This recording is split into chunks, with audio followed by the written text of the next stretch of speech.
Hey everyone, and welcome to Season 1, Episode 3 of the Film Bros Championship Podcast. I am Tim, with me is my co-host Patrick. How you doing, buddy? So good. The Knicks are up. Aaron Judge is a Yankee for life. I am loving it. And I am so excited to talk about this movie. Yeah, I like that you at least went with the movie last there. Last time we just went for Knicks for a little bit, and we got a sports update again, but we at least went right into the movie. You keep on asking me to record on Knicks nights. What can I tell you? Is Wednesday always a Knicks night? Man, I guess I'm behind because I don't get the package. I always get the updates the next day. It's on ESPN, but okay. Is tonight on ESPN? Yeah. I didn't know that. All right. I don't always check these things. I gotta get better at that. All right. So we are here for the Junkman. Yes. And again, I've never heard of this movie until we researched him. And it's interesting because even looking up on IMDb, there's not a whole lot you're gonna get. No. Yeah. I even was like doing like some homework and trying to make sure I have, all my research done and everything, and I'm like trying to look up like a plot so I can just remind myself of things, because I watched it on Saturday. I think you watched it on Friday or something like that. And I couldn't really find a decent enough detailed plot even. Well, allow me to really give the laydown on this thing. Okay. But first off, let's. This is an independent movie. Let me give you a little rundown on who H.B. Halicki was. Toby Halicki. Ooh. Toby Halicki was a guy who grew up in a family of junkmen.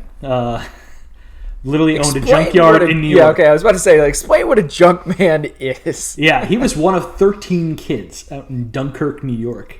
Wow. He always wanted to make movies, so he decided to make his own way, and he moved out to LA and opened up a junkyard.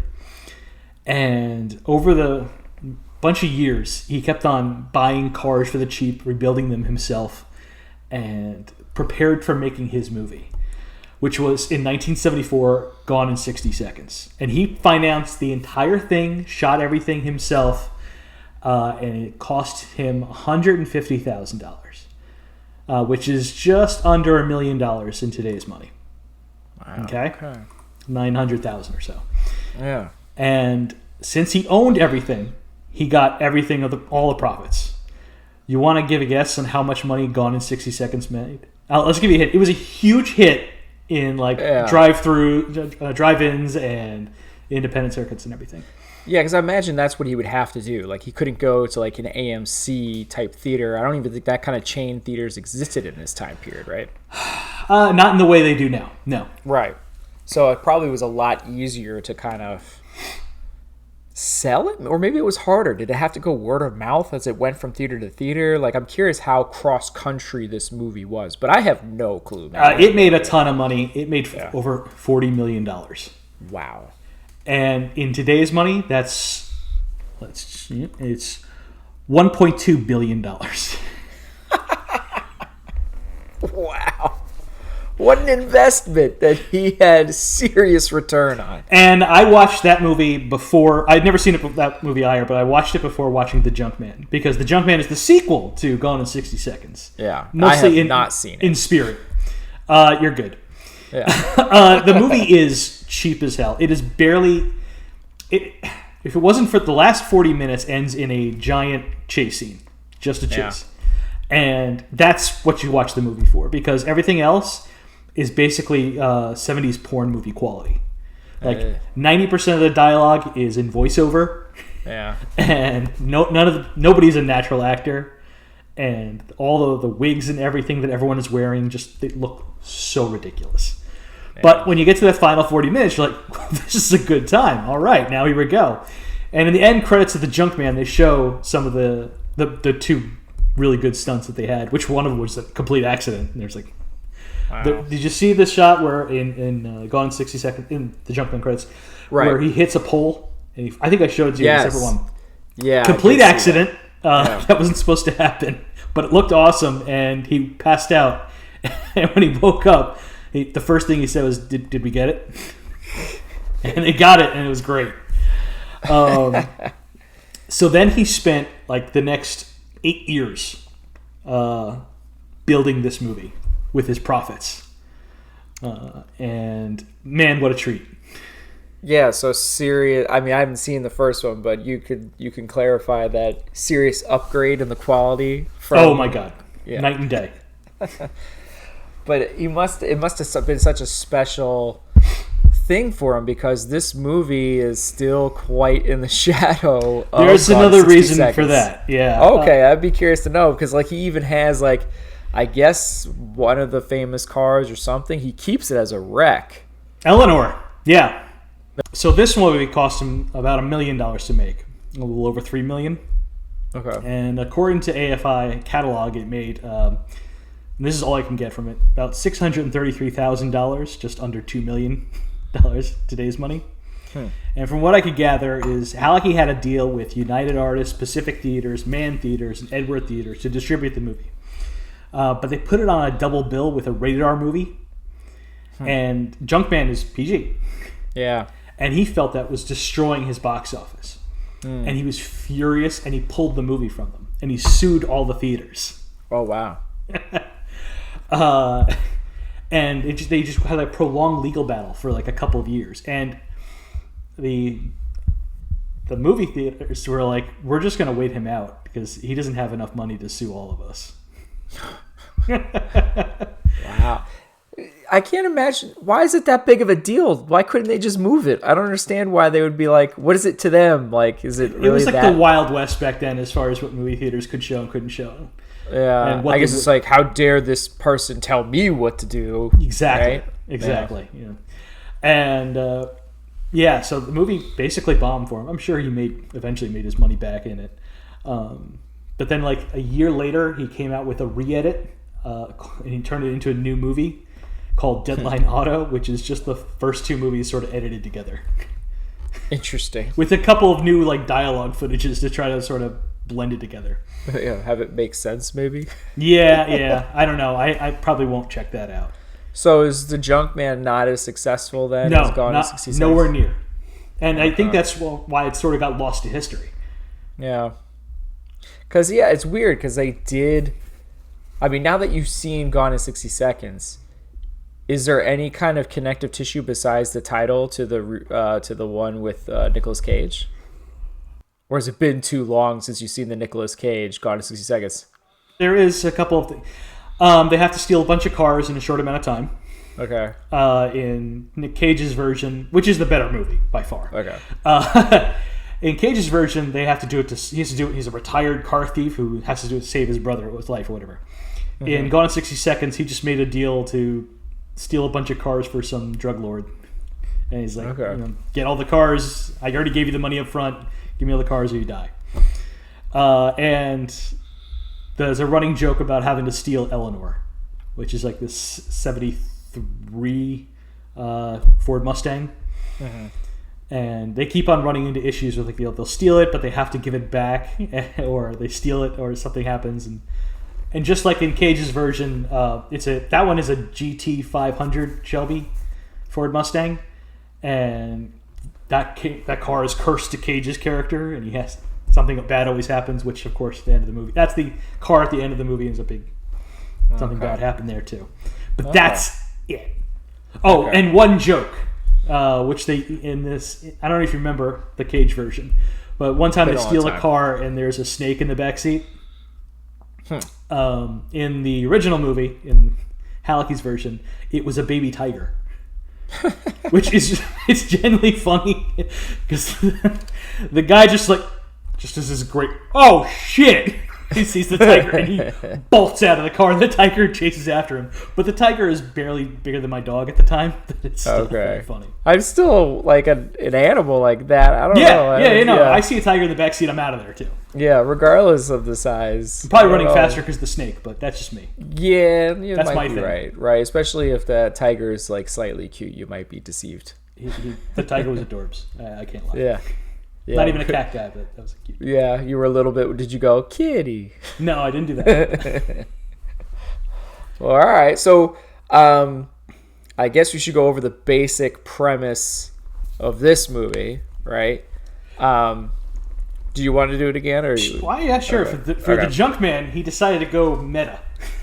Yeah. Where he's basically playing a version of himself, the producer of Gone in 60 Seconds, producer, writer, director, and lead actor. Yeah. But he's with a different name, Hollis, H.B. Hollis, I think he's calling himself, or something like that in this movie. Right. It doesn't really matter. And it starts off with a like a thing to his wife or something. It almost reminded me of I'll get into that in a second. What was the Disney movie? Up. It was Up. Yeah, it reminded me of Up, but I was wrote that down in my notes Up too. Take this from this? I wasn't going to break down for it, but let me give you the basic plot of the movie. So this guy, he's a producer of movies. He is making the sequel to Gone in 60 Seconds. And for some reason, somebody has a hit out on him. And it's a prolonged chase scene as he's trying to get away from them. It goes on, figures out who was trying to kill him. And there's a big chase scene involving the cops. And then he finds out and blah, blah. That's the end of the movie. There's not a lot of plot going on in this thing. It is just an excuse to show insane car stunts. Yes. And it succeeds. There are no characters really of any kind. There's no big plot, although it's better than Gone in 60 Seconds. But my God, does it have a lot of action? Yeah, I think for sure after our first two movies that we did, this movie kind of makes up for the action depletion that we've been going through in the first two movies. Yeah.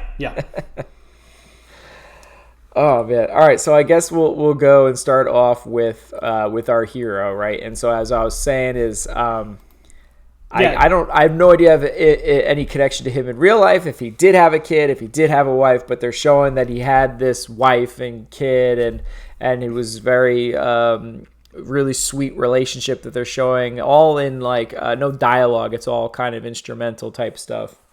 She tragically dies, and you see his reaction by slamming his fist down on the car in the most dramatic way possible. Yes, yeah, it was very over the top. But yeah, I was like immediately like, man, this is making me feel this is Up. Yeah, no, it's literally Up, except they gave him a daughter to soften the blow a little bit at least. Yeah, and I mean, I guess they show that he definitely has like a connection to his daughter. Like at one point when he is, trying to figure out things. And he, at one point, is presumed dead. He seems to go to his daughter to almost like let her know that he's okay. So that was kind of sweet. And then she gives him her piggy bank. Yep. Which he proudly carries around and makes sure he does not like forget or break the piggy bank. So that was sweet. His daughter loves him. The ladies love him. H.B. Hollis is a hero. Yeah, there's a lot of ladies in this movie, but I guess we'll wait for the sidekicks on that one. I guess.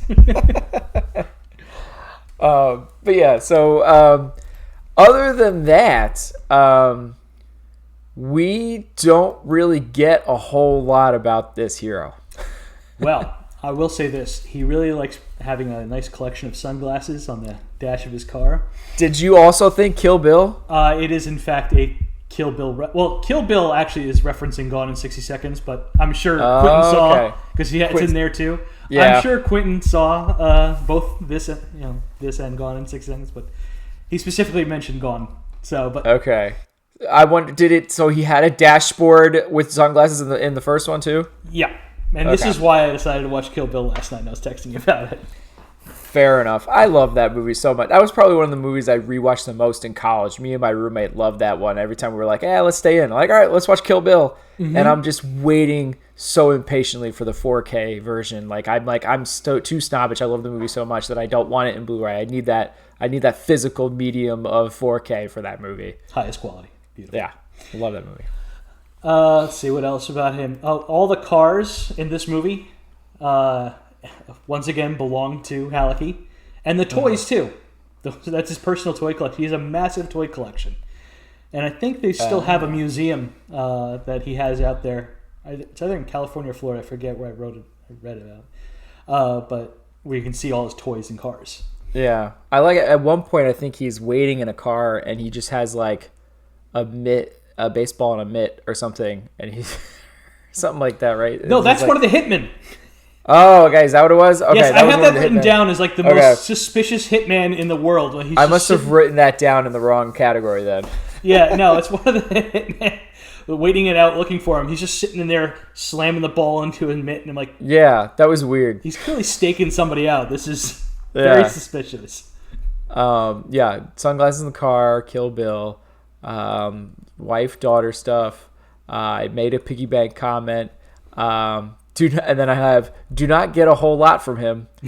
And then at times, because I mean, maybe it's not as ADR as Gone in 60 Seconds is, but there's still a decent amount of ADR in this movie. That there are certain moments where I don't know how it was done, but it was almost difficult to pick up the dialogue in some of the conversations. Yeah, there's no subtitles on that DVD, which is a bummer. Yeah, I really would have liked subtitles. There's a couple times where I'm like, I don't know, not sure I heard correctly what they said, but I don't think it matters. Yeah. So it wasn't too bad. Yeah. The other thing I have written down here for H.B. Hollis, not only is he a hell of a driver, but I appreciate him being one of the few characters ever filmed in movies or TV that is careful with fingerprints when stumbling onto a crime scene. Yes. Finally, somebody's not just like barging in and like, oh, look, I'm going to touch everything. He's like, Right. nope, okay. They don't realize like their fingerprints and everything They until rush somebody to walks touch the in. body and cover themselves in blood. And he's like, Right, exactly. no, I'm not going to do that. I'm going to wipe stuff down as I'm leaving too. Like, thank It's you. a pretty bad trope. Yeah. Yeah. And it's pretty funny. I mean, I got to give it credit. Obviously, it's 1982, and this movie's pretty. And actually, I guess from what I'm hearing from you, filmed even a lot earlier than 82. It just took a while for it to come out, right? Yeah. It's pretty ahead of its time in a lot of ways. Oh, way ahead. I mean, the way Yeah. that they shot the driving scenes and the stunts and everything that they did. Yeah. Nobody was doing stuff like this. I can't wait to get to that. But what's the next category that we're supposed to do again? Villain, usually. Villain. Okay. But so what do we want to give hero? Okay. This is difficult. Like it's like as a man who made a movie and did some really cool stuff, and it's all him, like all of that stuff. Mm-hmm. Like just on that, I want to give him a 5, but that's not. It's not what the movie character is or anything, you know. So it's Yeah. kind of hard to separate the two, and I feel like because of not much here, I'm gonna go 1. Like there's not really anything here. I want to grade on a curve and just give him a 2. Okay. Just like, all right, for the legend of Hallecky. Yeah, again, it's really Because there's no everything- character. Yeah, everything outside of the movie is where it's at with this person, and I guess that he's actually doing these stunts, which is really impressive. But yeah, as a character, there's nothing there. So I'm okay with giving it almost a bonus point. It never bothers me. Yeah, I guess because you're so distracted by like, boom, boom, boom. Yeah. You know, Wow. you're like, yeah, I did that a few times. Yeah. There was a couple times I did a Keanu Reeves too. Whoa. Oh, yeah. I did that a couple of times too. I'm going to rewind and watch that again. How do Yeah. they do that? For sure. All right, so I guess we'll go with 2 on that one. Yeah. Although typically we go 1.5 to split the difference, but No, no. I'm I won't let cool you. with a 2 just because, you know, He deserves it. man worked hard and made something pretty cool. Yes. All right, so the villain. There's so much to choose from. I'm glad this is the next discussion here because you don't get the clear-cut villain of who actually is behind it all till the end of the movie. Although it's very obvious who it is the entire time. Yeah, although I was really kind of shocked that they did the red herring. For Richard. Yeah, where the guy that will basically be what Harvey Keitel bases his look off of. What? Yeah, what's his name? He had like I'm trying to remember. Harvey Keitel is the head of this Mormon cult. Is what I did. I'm trying to remember. What? Yes, the guy that he like they're trying to make you think it was this dude, and Yeah, he's like wearing his black business partner. suit and like. I thought he looked like Harvey Keitel in like a Pulp Fiction type movie. That's what He's I thought he wearing looked a like. tuxedo in. No, I mean not necessarily Pulp Fiction. But yeah, I don't know. Okay. That was that I thought he looked like Harvey Keitel. I'm going to give you a pass on this. You were watching it very late. No, I think he really did look like Harvey Keitel, but okay. No, he's got a beard. He looks like Coach Beard from Ted Lasso. I don't think he looks like Coach Beard. Yeah, he looks like Coach Beard in a suit. All right, well, And whatever. He's like grumpy. He has almost no lines of dialogue. None. He just sits there looking menacing, and the movie wants you to think, this is the bad guy. This is the bad guy. And he's surrounded by the most absurd group of lawyers. Like, they are all stylized in ways that, like, here's one version of a lawyer. Here's one version of a lawyer. This one's got a crazy hat on. Like, okay. I guess I was kind of thrown, though, slightly because I didn't think this movie would be able to try something like that, or would think to try something like that. Yeah, the big twist is that the villain all along is his brother-in-law, who is just tired of not getting any of the credit for how successful Halleck is. Right, because he does all the media and publicity and stuff like that, and he thinks he deserves just as much credit for stuff. And they really go over out of their way to kind of make him seem like such a good guy. Yeah, he's so nice and sweet to the daughter, and he seems so helpful and concerned. And he's just like, oh no, I don't get any of the company if he dies, no lads. Yeah. Problem is that he's played by the only person who's a real actor in the movie. Yeah, who was it? He looked familiar, but I didn't know who he was. Yeah. He is the... Tim and I have this theory. This problem. We finally get to talk about it. You want to discuss the problem, Tim? Yeah. So I prefer the original title of the problem, but it became so consistent and it is that we decided to retitle it The Problem. Although I prefer the original one, which is the Ian Holm Theory, which is now just turned into the Ian Holm Problem. I think theory sounds better, but I believe it was from the movie From Hell. Yeah. And starring Johnny Depp and Heather Graham, and it also little-known actor of Ian Holm, who is not a huge name or anything, but someone that has been doing movies for quite a long time, and is for people who watch movies pretty regularly, he's noticeable. You know who he is. Yeah, he's not in the movie at all. He's like 2 minutes in there, and you're just like, why would they have Ian Holm in this movie? Yeah, there's no point for somebody so established of an actor to be in such a tiny, small role. And it's not a cameo part. It is clearly, he's got too much dialogue for it to be just a cameo. So this is the Ian Holm problem. When you have an actor that is in too small a part, you know that he is actually going to be revealed as the villain, which is what happened in From Hell. Yeah. And basically now anytime you can kind of see that happening. There's like a million examples of this. Like, well, he's the villain.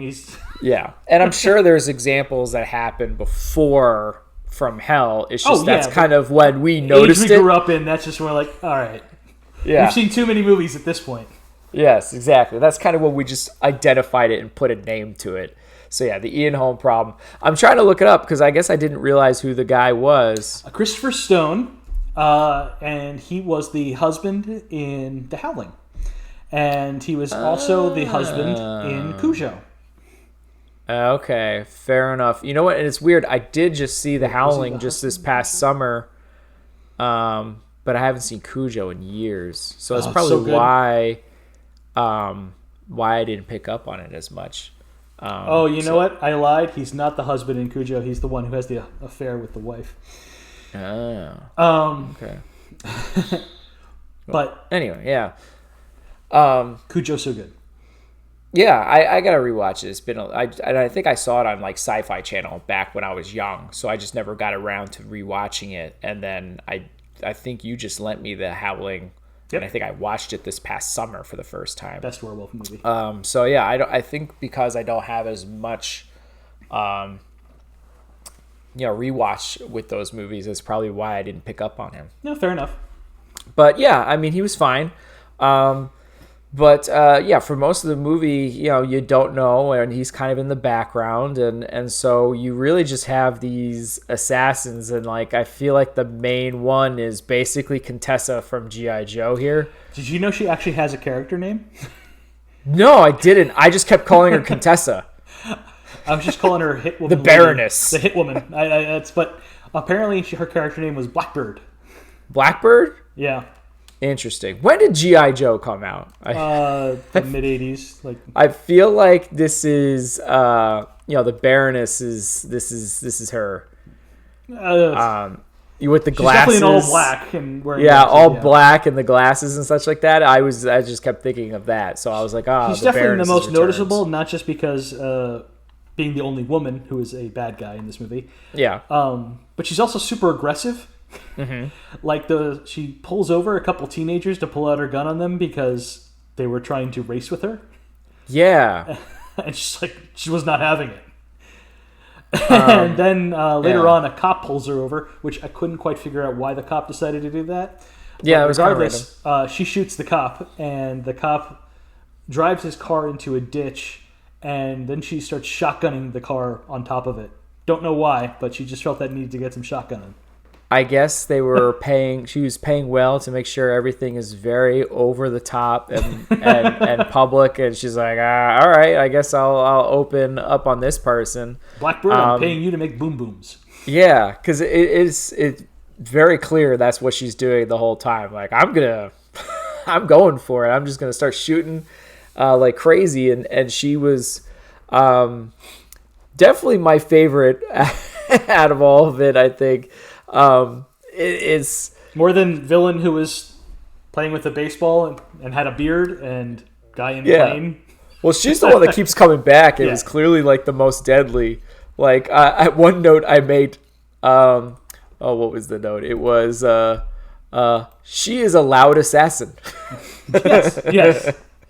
There's no subtlety to her or any of them at all. No. But yeah, and then she's got a car bomb at one point. But yeah. Anyway, there's eventually a confrontation between our hero and our villain where he reveals everything and why he's doing it. Yeah. And then he falls off a roof. That's not that high off the ground. No.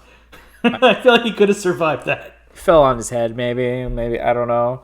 I was still trying to wrap my head around his plan. And I had to make it in this containment zone and make it very public, because then I could have the assassination plan. Yeah, doesn't make any sense. But I guess he was trying to say, like, if I make it like this, I can pass it off as a stunt gone wrong. But then I don't know how that fits with the amount of gunshots and shotguns and various other things. Bless you, Tim. I think you've thought about this more than Hallecky did. I really tried to think it. I'm like, I guess so. Like, at one point, he says his plan at the end. I'm like, okay. And then, like, a couple minutes go by. I'm like, wait a minute, what? And I start to try to think about it again. But yeah, it doesn't make much sense. So let's score the villains, because I want to move on to the next category. Yeah, I guess one. Yep. One. Yeah. Sorry, Christopher. I cannot give you any more than that. Yeah, I mean, really, if anything, for me, it's the Baroness. I did enjoy her. I will say, Richard, the quiet partner, just scowling the whole time, and it takes you like 3/4 of the movie to find out they're doing this for a joke. Yeah. Which did make me laugh a little, but yeah, no, not going to give me more than a 1. Yeah, agreed. Okay. All right. Action. Let me just start off by saying 150 cars were destroyed in this movie. And it had the Guinness World Record until The Matrix Reloaded in 2003. And then was technically beaten by the third Transformers movies, but doesn't really count because those were like car husks and not like working cars. Right. So I guess Matrix was working cars then? Oh, yeah. Yeah, okay. Yeah, because they were driving them on the highway sequences and all that kind of stuff, I would assume. Mm-hmm. So he had that record for over 20 years. That's impressive, man. Mm-hmm. I mean, who would have thought to, like, put so much money into that? You know what I mean? Like, he had to do that. Like, no studio would have done that kind of investment, because they got to put it towards so much other things, and that's why this movie's lacking those other things. But man, when you make $40 million on the last one that you only invested $150,000 to make, yeah, you could say I could do whatever I want. I don't care what the studio, which is what he did, and God bless him for it. I enjoyed the beginning. Yes. Where they're showing, I guess they're doing Gone in 60 Seconds there, technically, is what they're filming or something. He's filming Gone in 60 Seconds too. Right. Which is kind of a riff on Smokey and the Bandit. Right. And, the car, I didn't like that it was in slow motion, but I was still cool, practical, obviously. And the car does that little ramp jump. Well, even before that, he has the escape onto the helicopter. Yeah, that's what I meant. That's what I meant. Yeah. So he's escaping on the helicopter, which was cool. He goes from car to helicopter. The car sinks in the LA River or something, which I'm I didn't know it was deep enough for that. Some parts are. Okay, I was impressed. I was more what? So then, I guess. Yeah, maybe I was I don't think that's very full nowadays. I don't know. No, wasn't barely full then either. But yeah, it's a very small little part that it was sinking in. But it's funny because Smokey and the Bandit came out after Gone in 60 Seconds, and he clearly noticed and was like, yeah, I'm going to do a little hat tip. I know you guys were sniffing on my territory here. The Queen Mary, the big ship hotel thing that they have there. Okay. Which is where the stunt starts off taking place, where he steals the car and everything in the parking lot of the Queen Mary. Yeah. That was all in Gone in 60 Seconds as well. But only as seen in background. So I just think it's really cool that while they showed that in background in the first movie, in the second movie they actually got to use it for a scene, even if only for a couple seconds. I was that's funny. That's cool. Yeah. Look how far we've come. Look at us. Who would have thought? Yeah, that's true. And then, then it gets to whatever he's driving to some event. His thing. It's the James Dean anniversary. Yeah, I guess of his death, of where he got into an accident and died or something like that. And I was very curious, is this an actual thing? Do people? I don't know. I was too scared to look it up, but I think it is. That's, man, or maybe hopefully it stopped after a while, but I don't know. 50s nostalgia was big back then. Think about it, American Graffiti and all that. Yeah, I feel like I gotta look it up. I'm too curious on it if that's an actual thing or not. So anyway, so he's going to this thing, and I guess that's the containment zone where they need to trap him. And so, action sequence starts off with a plane attack. Yeah, and aerial bombs. Which I was like, whoa! I just wanted to say real quick, I like this attack so much because it makes so much more sense than the more famous plane attack in North by Northwest. Mm-hmm. Where in that movie you have a guy just trying to constantly dive bomb. I'm like, what are you going to do? You're going to hit them with the plane? That's a terrible plane. The plane will fall apart. The thing is made out of plastic. Yeah. But this guy's actually using grenades. So I'm like, thank you. This makes more sense. It's just dropping bombs on him, and then machine guns and blowing up cars. I like at one point that he has to alert somebody, and he picks up his car phone, which just looks like a regular car, like a regular phone. It looks like a landline phone. It doesn't look like a car phone, which I'm like, what, did they have car phones like that? Or did he just kind of put a phone in his car? He definitely had a souped up Cadillac Eldorado for this thing. Man, I can't believe it actually looked like an actual landline phone, which I thought was somebody cut the line. Yeah, somebody cut the line. Which to me, I was like, that just looks fake because it doesn't it doesn't look like that phone belongs there. So that's why I was like, that can't be real. There's crashes galore. I also thought it was interesting. Almost every time a car crashes, there's always a community of people to help people and to get them out of the cars and all. And they always make a point to show that. Mm-hmm. Yeah, which I thought was okay, interesting. Folks. It's okay. Yeah, exactly. Everybody's safe. Everybody's gonna live. It's all good. Everyone's smiling and happy when they get out of their crashed car. Yeah, especially. I don't understand the joke of the guy with his pig. I love this guy so much. First off, that is the director's brother. Okay. Ronald Halicki. This is my favorite part of the whole movie. literally had to pause so I could laugh and weep at the same time. It keeps coming back throughout the movie, so I think he's got like we 3 meet this appearances guy at least. He's just talking to something in the back seat, and we know it's a pig because he's holding a pig trophy, and he's on his way to some county fair or whatever, talking about you're the prettiest girl and whatever and all that stuff. And you're like, okay. Gets into one of many of the car crashes, and he runs out. It's like, oh my God, Farrah! And he goes, and he opens the back door, and there is this tiny little piglet on a waterbed in the back seat. Yes, what is with the waterbed? Little piggy waterbed. What? Like, it's did incredible. you just find a waterbed to like put in there? I don't know. I mean, that was a note I made. Like, I was dumbfounded by the waterbed part. It's so funny. It's a great joke. Yeah, and it keeps coming back, and he's like one of the last keep on finding scenes new too, rides isn't to he? get into more car accidents. Well, yeah, he gets into after that car accident, he gets in with the French, right? Yeah, Yeah. There's I think these. so. Going to the James Dean Festival are these French Mini Cooper racers. Yeah, it's very stereotypical. They're French, like They're hilariously French. Yeah, and then they also have like a group of Mexicans that are very stereotypical Mexican or Hispanic or whatever too. Yes, all the stereotypes are insulted in this movie. Anyway, the French crash is really cool too because they get hammered and they all end up going down. There's like a fleet of French Mini Coopers go down this hill and they all crash in spectacular ways. Yeah, it is really cool looking. One thing too I liked about a lot of those moments is he uses slow motion correctly. Mm-hmm. Which I feel like slow motion nowadays doesn't get quite used in the correct way and can be very annoying the way it's used now. Yeah. And so they use the Zack Snyder fashion. Right. And so this is kind of more in like a Jackie Chan type slow motion where it's like, look what we just did. Yes. This isn't like a fake stunt. Look at this. Yeah. I know you just saw it, but let's slow down. I want you to realize how spectacular this crash was. Yeah. Yes. And I really appreciated it and enjoyed because that kind of like, it was a couple times where I was like, wow. And then they would show the slow motion, like, whoa.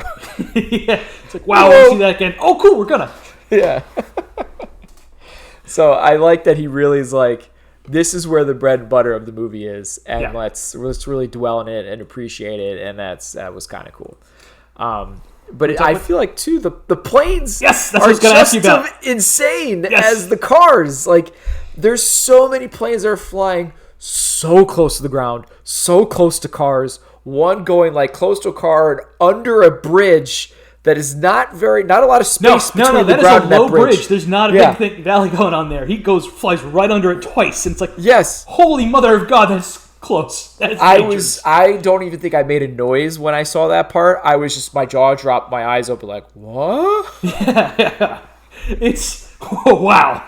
Yeah. And then when a plane does hit a car at some point in the movie, and it is a real crash, and you're just like, oh. I had to rewind it like 2 times. Like, I can't believe that happened. How did that happen? Yeah, and I'm sure there's like a thing of like people coming to help and get people out as like, oh, don't worry, everybody's okay. But there's also part of that is probably safety. Like, they're just like, let's get people out and let's film it. I don't know if you watched the making of for this thing on the DVD. No, I didn't get to. It's too bad because one time the plane actually did hit the car with Hallecky in it. Oh, jeez. Like, the plane wing actually hit him in the head. Went through the windshield and hit him. Oh, my God. He had to be helicoptered to the hospital. He had like 80 stitches. Wow. But he was okay. And he went back and started filming the next day in a new El Dorado. Wow. Okay, I was wondering I was going to ask that. Does he have like a few versions of the same car? Yeah. Yeah, just in case he's got to redo the stunt and everything. Oh, yeah. Because it's like so many movies you see like, okay, guys, we only have money in the budget to do this once, so we better make this correct. But for him, it's like, I got a few cars I've been building up for years, so if we mess up, it's okay. That's one of the cool things about the crash in the first movie, The Gone in 60 Seconds, is Eleanor gets messed up. Yeah. And it looks like what it looks like in this movie when it finally pops up again. Yeah. But Which is a lot of movies where like it gets a hit and you're like, well, we'll just go scratch. I'm like, no, it didn't. There's no way that car only came out with just a scratch when it hit that way. Yeah. It's weird too. Sometimes, like for some of the crashes, they just don't have sound. So I wonder why that was, but I thought that was weird. But probably because of the speed that what they had to do it to make it safe, and what their sound equipment was at the time. I want to talk about the grenade that lands in Hollis's car. Yeah. But I'm assuming because of the Cadillac Eldorado's comfy leather seats, it did not explode on impact. Yeah, I guess so. So he just throws the grenade at the bearded baseball glove guy behind him in his car, and the explosion flips the car over his car. It is spectacular. Yeah. And I'm like, I don't even care if the grenade didn't blow up when it fell. Whatever. That was awesome. I mean, it's too, like, I feel like so many movies, I don't know who did what first, but that's a trope I've seen a lot too, where like the bomb didn't go off and it's landed next to the hero or the sidekick and they're like, oh, they throw it back type of deal. Yeah. So we've, but I don't know when's the first time we've seen that. So to me, it just seems pretty early. A million cartoons before this movie. Yeah, that's true. It probably was like in a Looney Tunes or something, but I still appreciate it. It was still... Well, the stunt afterwards is like, I don't even care. That was so cool. I have to say, the movie's funny. Yes. Like, it has good jokes that make you laugh, obviously. Farrah the pig in her waterbed. Yeah, a pig in the waterbed, and quite a few others. One last thing about you have the Cadillac that jumps over the plane. Yeah. It's another incredible stunt. Oh, I got one. There was a few times in the car chases too where they mounted the camera to the back, like the real axle type back of the car. Mm-hmm. And it's just weird because I've been watching the Batman a few times recently, and it's like, wow, this is the Batman takes this like they put the rig of the camera not only there, but they put it in the front of the car too. Yeah, they did everything, and like the shots that they get for that for the cars racing around are really spectacular to look at. Like, yeah, they're really cool. It's just kind of impressive because I'm like watching this. I'm like, wow, this is like, again, this is such a cool thing, and I don't think I'm gonna see anything quite like it again until probably the Batman. It's kind of weird. The only other movie that I could think of that did stuff like this was, and you've never seen it. It's a John Frankenheimer movie from 1966. Called Grand Prix. Okay. It is a spectacular racing movie. Yeah. I mean, I don't care about racing. It's, There's a few that I like, I'm a Days of Thunder sucker. But this is... I love Days of Thunder too. Yeah, okay. But it's the only bit of NASCAR that I can get behind. Or Rush. I like that movie. Yeah, well, this is more in the vein of Rush. Okay. And Ford versus Ferrari. But it's just like incredible driving scenes and how they filmed it, and spectacularly filmed. But this is the only thing that ever came close to it as far as this era. I mean, like, this is better than anything Frankenheimer did in French Connection, I think. There was one point where the propane tank goes into a house. Yes. Well, the car hits the propane tank, which goes into the house. Right. And at first, I'm like, there's like a delay or something. So I was like, I have enough time to write a note down. There's no explosion. That was weird. I could have sworn there was going to be, and then boom. And I'm like, oh, okay, there it is. I just like to point out, too, all the action stuff that Tim and I have been discussing right now are just the first 45 minutes of the movie. Yeah. Yep. It's super long. It just keeps going, and I'm there for it the entire time, but I was just like, man, like, we have not gotten to any plot progression at all. No, this is... Yeah, that's it. It just goes. Keeps on going. It is so cool. Yeah, it almost seems like as soon as like one kind of chase sequence or part of the chase sequence ends, it's like the next group has to get up. Like, all right, who's next to keep this carousel going? And it just keeps on. It keeps on going. It keeps on delivering. And when that car goes into the house, it's Hollis's car, and this is where he fakes his death, which never quite makes any sense. Yeah. But the plane does like a victory barrel roll afterwards, which cracked me up. Yeah. Oh yeah, I forgot. I do have that note too. Barrel roll. Success. Barrel roll is my note. Yes. I killed him. Barrel roll. And at one point, the Baroness gets on a horse. I'm gonna keep calling her the Baroness. Sorry. Blackbird. Blackbird. Blackbird gets on a horse at one point. That's her escape vehicle because her car gets messed up. Yeah. And I like too that there's evidence left all over the place. Nobody cares about that one, but yeah, it was, and that's just like the first action beat, right? Which was so much fun, and then you get the later action beat with the police and everything, and I find it funny again that they took their time to set up jokes for the later action sequence. Like they show you this old lady getting a car and stuff, and I have this one down too. Why is this here? It pays this off so really weird. nicely. Yes, and I'm like, my note later is like, oh, this paid off. Okay, because it seems so random at first. So this woman, old grandmother, buys a brand new car, and at the same dealership that had an action scene in Gone in 60 Seconds. Oh, interesting. Yeah, must be a relationship built. I guess so. The guy who sold him half his cars. I don't know, but it is funny that it happened to be there, and. She's just going along. She sees the chase. She's staying away from it. She's being very careful with her car. And no matter what, eventually, Hallecky...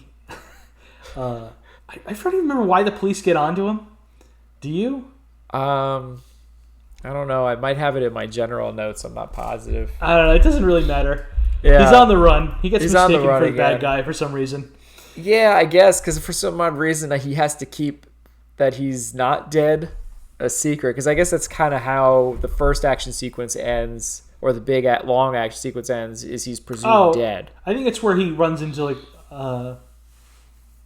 okay, so this is what happens after the big explosion in the house and he fakes his death. He runs into a camera crew that gives him a ride back into town so he could figure out who's trying to kill him. Right. He doesn't want to involve the police because reasons. He's got to do it in his own way. I guess. Action movie nonsense. Yeah.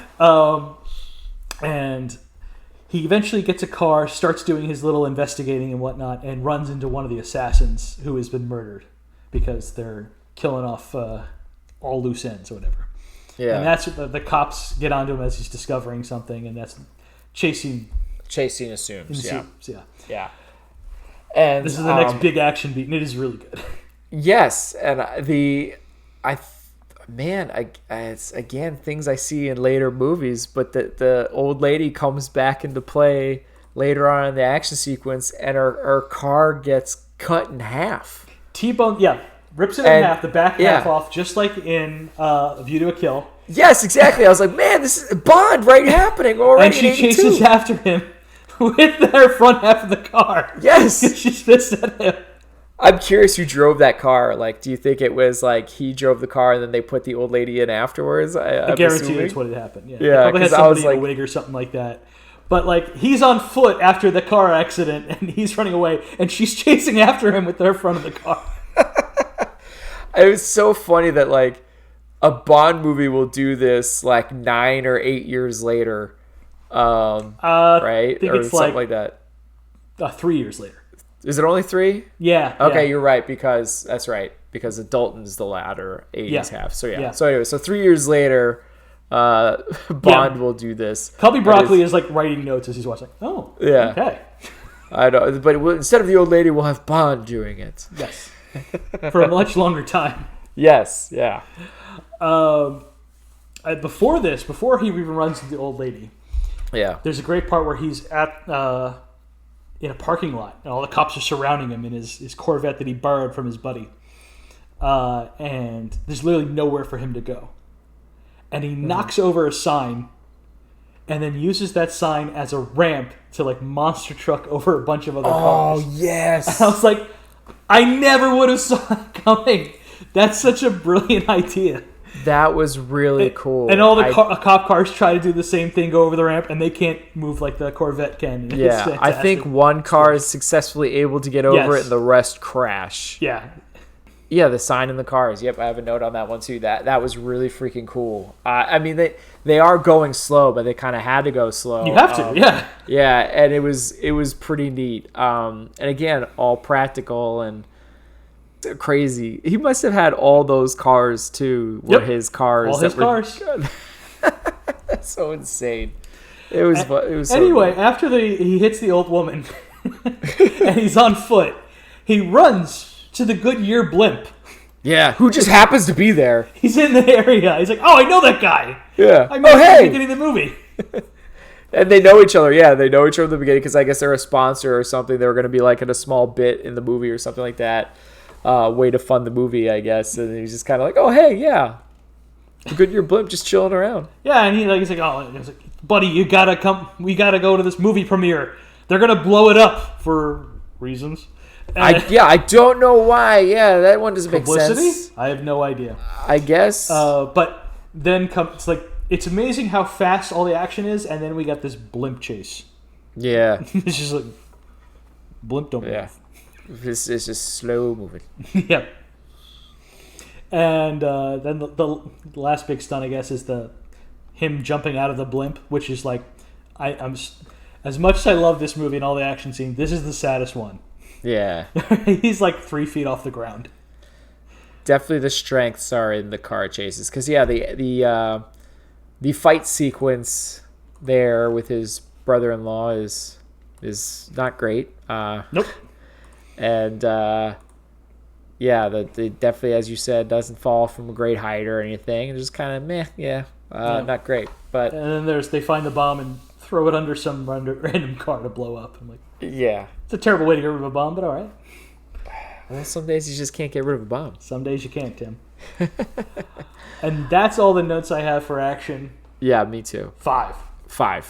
Without a doubt. It's incredible. It's the movie's not going to score incredibly high for our scoring system, but everybody needs to check this movie out just for the action alone. I would like to, if I can, actually give it a 6. We're only allowed to give 5 points, but the effort involved in all of this and the way they pulled it off, We're doing bonus points now? I think for this movie, I want to give it a double digit, and it's not going to get it without it. Oh, man, I feel like it's harsh to give it a bonus point. I mean, we didn't even give 48 Hours a bonus point just for Eddie Murphy alone, but... Yeah. Man, okay. I don't know. I think we could come back to that. Okay, fair enough. You might be able to convince me later. I'm down for a 5 right now. Do you remember the pig on the waterbed? Is that going to be your sidekick now? That you're going to talk about? Should I get Penny a waterbed for my backseat? I don't know. I feel like no, claws would not do. Yeah, dog and a waterbed, well not there. a good idea. Hoofs are not a good idea. I think hoofs are not as sharp. You'd be all right. Mm-hmm. Plus, it was a tiny little pig. It wasn't a very big pig. It was a piglet. It was a piglet, so it was. Yeah, I think it probably was the right weight for that waterbed. So sidekicks. I have the least amount to say in this. Yeah, same. There are no side characters. Nobody has any kind. The daughter. The daughter is a slight side character because she helps him with the piggy bank. The news crew helped him out with a ride, and I guess doing a big solid by not reporting on him being alive sooner, I guess, for whatever weird reason. It made their boss very mad, and we had a whole scene on that, the boss, which was useless. And then I guess there's the guy that gives him the car. Yep. Who was the actor from the beginning of the movie who was in his movie. Yeah. It was his wife's car. Her Corvette. Right. But that was a really quick scene. And that's it. That's about it. Nobody else has anything to do in this movie. This movie is thin on plot, thinner on characters, but boy, does it come through on the action. Yeah, so are we safe to just, since we feel weird about giving 0 points, we're going to go 1? Yeah, I think so. Okay, so yeah, we're going to go 1. Even though a lot of the people only shows up for like 30 seconds at a time or whatever, I'd say at least 65-70% of the time, there's a laugh somewhere in there. Yeah, so that's true. I feel like a 1 is fair. Yeah. Although I feel like I don't think any of those laughs are coming from our side characters. Well, they're in the scene. They happen to be there, but I don't think the humor is coming from them. You know what I mean? Halicki with the pig. Right, but he's not a sidekick type character. I would classify him as a sidekick. So he has a character named Pigman. I guess I don't think that counts though.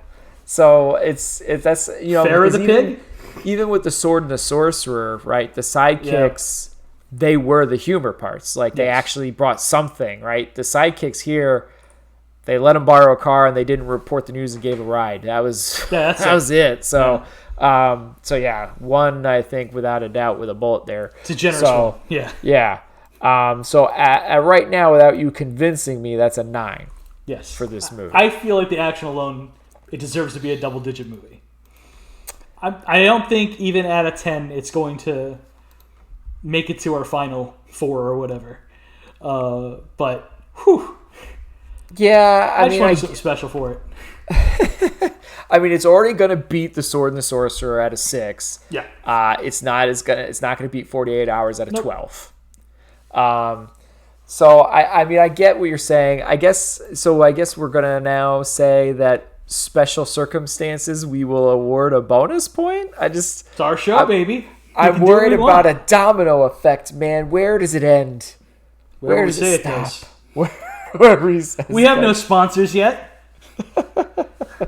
If somebody wants to sponsor this show and give us rules and say yes or no and gives us money to do that, I'm okay with that. I'll sell beach property in North Korea if they want to give me money. That would be, it would be a funny idea. Like, this bonus point is brought to you by North Korea vacations. Have you considered? Wow. All right. So, okay. The action is pretty amazing and it's pretty unique, and I'll give you your bonus point. Yeah. So it's at a 10. Well, I got some miscellaneous notes if you don't mind. I'd love to go over. For sure, man. For some reason, all the lady cops in this movie look like off-duty strippers. Yes. It is like did they literally just take them out of the clubs? And I feel bad because, good Lord, they're probably not, but that's the way they are all dressed up. Yeah, exactly. They're they'll have like a slit up the skirt going pretty high, or like their dress cop shirt, because they'll be like police officers kind of slightly open. Yeah. It's insane. Yeah, there's 2 ladies on like the 911 or call office or whatever that are very like they could have giant hair. Yeah. 10 pounds of makeup. Yes. It's like, what's going on? Did the strippers already have the costumes? And he's like, hey, well, perfect, come on down. Yes. I think I have like a few notes. Is like there's a lot of pretty ladies going on here. A lot of pretty sheriffs. Like, why are there so many female cops in 1982? This is a little weird. Especially out in this like rural area. Yeah, exactly. It's not even like in a liberal city or anything. There was like a weird Jewish joke about a dude's cat at some point, which I thought was weird. I might have blacked out. I missed this joke. There was a big Christopher Reeve poster in his little. Yes, I want to talk about that museum. he's got a couple of different Superman stuff, so obviously he's a big fan. Yeah. But first off, Eleanor is there, and she has one last ride. He uses an escape vehicle. Did you notice that he has the Lotus Esprit from Bond? No, I didn't. He has Bond's Lotus in his car museum. Oh, that's cool. I didn't notice that. I wish I noticed that. Yeah, from Spy Who Loved Me and everything. He's got it in there. I was like, oh my God, it's the Lotus. As much as I love me some Bond, I hate the. It is the most hideous car. Yeah, but it's so cool to see it there. For some reason, I was really disappointed we didn't get to go and check out his little Scooby-Doo vault down below in the basement of his museum. He has this cool little thing that he twists, and all of a sudden this basement appears, and he can't. But then the guard comes and he can't sneak down there. I want to see what's down there because this place is cool looking. Yeah, I mean, I have a note here: cool trap floor. Yeah. I can't believe later on in the movie when he's in the blimp and he's trying to call in the bomb threat, he calls into a Woody Allen lookalike who Yes. name checks himself as Woody Allen. Where he's like, "Oh, That's so funny. I made a similar real serious note. about a bomb threat, and I'm Woody Allen." I'm like, "Wait, really?" Yeah. I have a Woody Allen comment. It almost there felt as like well. a Norm Macdonald joke. Like, is he just? Yeah. Are they doing this on purpose? Like they know it's so dumb? I Yeah. don't know what to do with this. He had a very similar vibe here of almost like a Die Hard moment of like, no effing shit, lady. What am I ordering, a pizza? Like, which I liked. But yeah, I thought the Woody Allen thing was so weird. And I also thought it was weird, like, how did the police know to help him? Because at a certain point, When? towards the ends, Oh, it's because they called in the bomb threat, I guess. I guess. Because they told him, like, if you look out, you'll see the Goodyear blimp right there. And he's like, okay. I guess we'll just believe you, and you're the good guy, I guess. Okay, cool. It just seemed like, all right, when a bad weird. guy attacks someplace in a blimp, then it's a terrible plan. His brother-in-law betrayed him, and there's fireworks, but everybody's all cool. His brother-in-law just died, and it betrayed him and died, and like he's like fireworks and like it's everyone very gets 80s. over the betrayal very quickly. The most 80s thing about this movie is the end credits. Yes, Like all of a sudden, we're in the 80s. I thought the practical carved out credits type wood carving stuff was so cool. Yeah. I thought that was really neat. How much time do you think that took to like carve all that stuff out? I don't know, man. But God bless him. The real tragedy of all this is that, like I said, he tried to make back his money, I guess, the next year by splicing together this movie and the first movie. And then he started up making Gone in 60 Seconds 2 in 89 and unfortunately died doing one of the stunts. He was hitting a water tower and a cable came down and hit him and killed him instantly. And man, Toby, I wish that hadn't happened. God bless you. You were a maniac and I love you, man. Because, what a picture. Yeah. Yeah. It's one of a kind. Pretty cool. I got no more notes. Yeah, I got the piggy bank is back, and I got Pigman is back, and that's basically my last notes. Okay. But yeah, it's a lot of fun. I think the action alone is and the story behind the movie is kind of what sells it, and it's pretty fun. If I can get like 3 more people to watch the Junkman, I'll be so thrilled with this podcast. Yeah, that's a good point.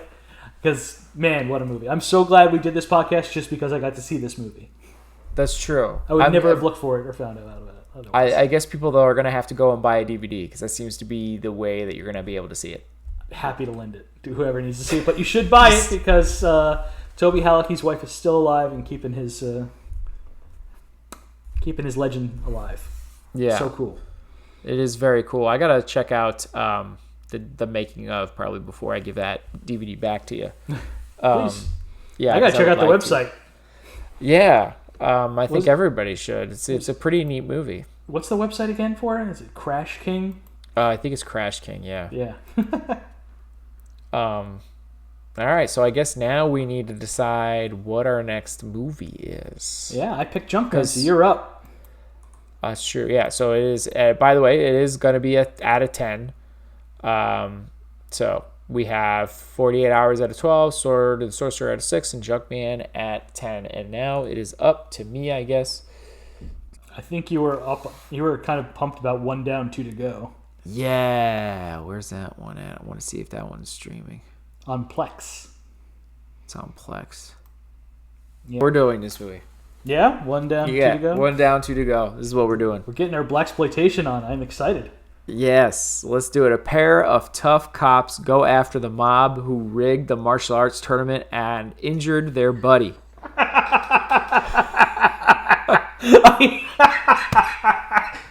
I hate it when the mob rigs the martial arts tournament. Yes. That's so rude. They got to make their money how they can, you know?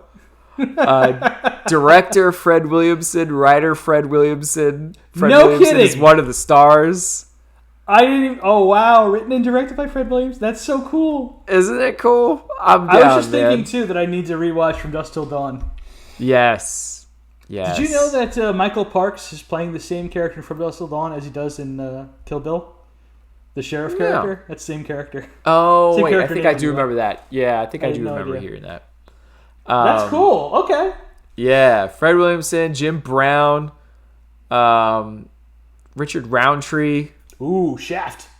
Let's go. Let's see this movie, man. Jim Kelly from Enter the Dragon. Hell yeah. Yes. All right. Who doesn't want to see this movie? Come on. I don't know. I've never heard of it either. But I don't know. It just looks like fun to me. I'm down. Yeah. All right, that is it for us. Please show your support for the podcast by leaving a review on Spotify, Apple Podcasts, Google Play Music, or wherever you happen to listen to the show. Also, sharing is caring. Be sure to follow us on social media to get the latest show updates. You can contact us by emailing at filmbrochamp@gmail.com or find us by searching for the hashtag FilmBroChamp. Thank you for listening to this episode of the Film Bros Championship Podcast. Peace out, everybody. Please get your pig a water bag.